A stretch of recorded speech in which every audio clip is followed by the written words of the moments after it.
छत्रपती संभाजीनगर जिल्ह्यात जन्म मृत्यू नोंदणीसाठी वापरले जाणारे CRS ऑनलाईन पोर्टल अनेक दिवसांपासून बंद असल्याचा आरोप करण्यात आला आहे।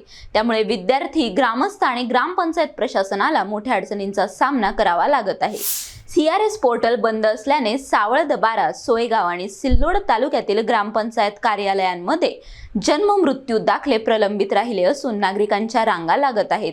शाळा, कॉलेज प्रवेश, शिष्यवृत्ती, पॅन कार्ड, आधार अपडेट, बँक खाते तसेच इतर शासकीय कामांसाठी आवश्यक असलेले जन्म प्रमाणपत्र मिळत नसल्याने विद्यार्थी व सर्वसामान्य नागरिकांचे मोठे हाल होत आहेत। ग्रामपंचायत कर्मचाऱ्यांनाही डेटा एंट्री करता येत नसल्याने ते हतबल झाले आहेत। अनेक नागरिकांना जन्मस्थळी 70 ते 100 किलोमीटरचा प्रवास करूनही रिकाम्या हाताने परतावे लागत असल्याचा आरोप करण्यात आला आहे। लवकरात लवकर CRS पोर्टल सुरू न झाल्यास सामाजिक संघटना लोकशाही मार्गाने तीव्र आंदोलन छेडतील असा इशाराही देण्यात आला आहे। प्रतिनिधी जब्बार तडवी, NTV न्यूज मराठी, सोयगाव, छत्रपती संभाजीनगर।